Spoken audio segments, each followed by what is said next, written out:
Viewers, welcome back to the Personal Injury Law Show. We're talking about people in the care of. Now we're going to go to the schools, students, pupils. There's quite a few cases here, and it's about sexual deviance within the schools. I know the teachers do a wonderful job and they're there to train the young ones. They're going to be the leaders of society in the future, but there's been a lot of instances where there's been sexual abuse and the like. Now, Nuncio, do you want to tell us about the main cases? There's Lepori, that's the law. Salmon and Rich, what are the facts of these cases? Well, look, I'll concentrate on Lepore because that was, I suppose, the main part of that High Court case. Lepore was he was a 7-year-old kid back in 1978 where he was sexually assaulted by a male teacher on numerous occasions, and on some of those occasions he was taken to a storeroom, was obviously sexually assaulted, asked to drop his pants at times, which was just degrading. And also was witnessed by the other boys at the school. And look, he was convicted, put on a good behaviour bond, but no jail time, which is odd to me. But you know, they were the main facts of that case. What about the facts of Rich and Salmon? I mean, similar? Look, they're very similar. The High Court Authority didn't go through a lot of the specifics of of what happened in those two cases, but they involved numerous sexual assaults by teachers of the same nature. Look, and these were one-teacher schools? Yes, they were, yeah. And what happened in Lepore, Alice? Look, Tony, it's a really tragic case, particularly these ones involving very young students, because as Nunzio said before, it's very degrading and it's also a very serious subject matter as well that we're discussing. With Lepore, the High Court spent a lot of the time discussing who exactly was liable and whether or not it was the teacher himself or whether or not it was the school. And as Nunzio said, the teacher did get a good behaviour bond and a fine, however he didn't get any jail time. Whether or not they considered he was a candidate for rehabilitation, maybe that was the thinking behind it. But what we're talking about here is compensation for the injured person, which is the child. That's right. Now, there's always going to be legal liability on the teacher, and that lasts 15 years if you get a judgment. But more importantly, the teacher might be impecunious, no money. That's right. So the issue is, can we hone or bring back the liability to the school and the government?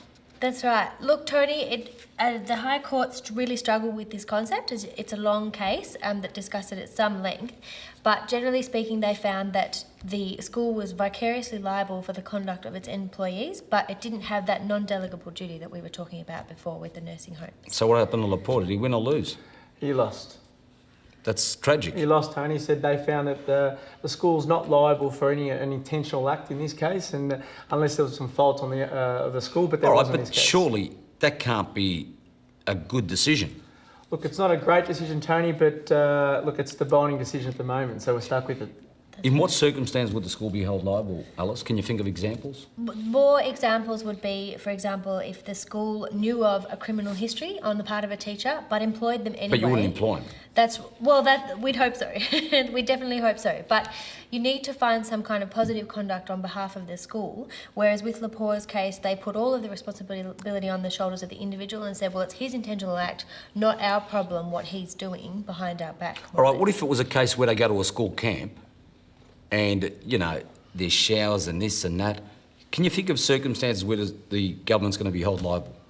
Well, look, if there are instances where complaints have been made that, on previous camps there's been issues of concern with students and teachers, then the school's on notice, so therefore they have to do something about it, and liability could fall on their shoulders if that happened. But as I said, it all comes down to the facts, Tony, and each case is different. Does it mean that we have to profile these teachers and people like that better? I don't know. I think it happens these days with when you hire people, you go through criminal checks, you go through your qualifications, any past history, and it's becoming more of an onerous duty to hire people these days. A classic case was the one of Glennon, Father Glennon. Do you remember that, Alice? I don't know if I remember that case. Do you remember that case, Nunzio? It was we're too young for that, Tony. All right, Father Glennon was the priest where Darren Hinch got locked up.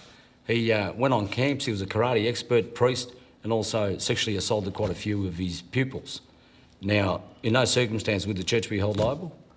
It would be a very similar principle. Look, very similar. I said, based on Lepore, and we might have difficulties, unfortunately. That's right. You think? Look, but he's put in a situation where he can, in fact, assault someone. There's no one looking over his shoulder.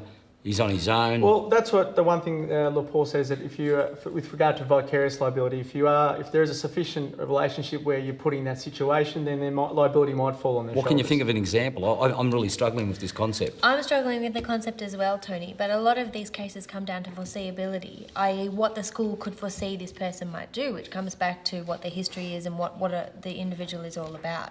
But in these cases, that perhaps if there's been some maybe unreported incidents, or maybe there's been some conduct with a teacher that's been ignored after they've been employed by the school, then you might have a little bit better chance of showing that the school's liable for not doing something they knew about. I just want the public to know that we're not attacking the teachers as such.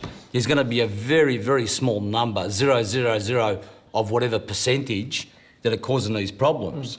But at the end of the day, they're the ones that, just like any profession, that make it bad for everyone else. Yeah, look, and it is sad, Tony, as you said, that if if the school's not liable, there's really no means of trying to get some compensation, because, as you said, the teacher's probably got no money or assets, and this poor pupil or student is left with no compensation if they're seriously injured. But because they're very young, they can always wait until they're, 21? Till they're 21. They have 3 years after they turn And 18. this particular teacher, you'd hazard to guess that he or she was very young.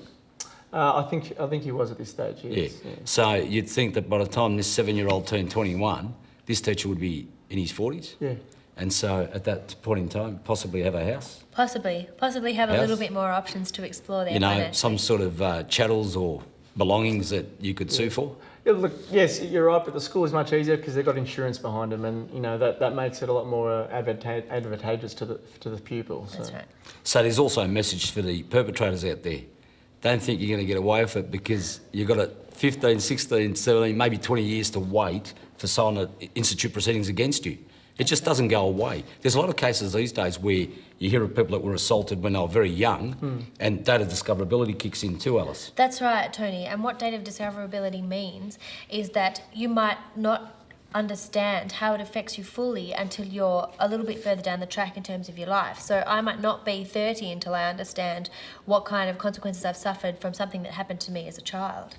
So the court does allow those sort of things to come Or in. you may not know that you've got a cause of action, That's that you right. can sue. That's right. And so effectively you're probably 40, 45 years of age, the perpetrator's in their 70s with stacks of assets, and you're suing them.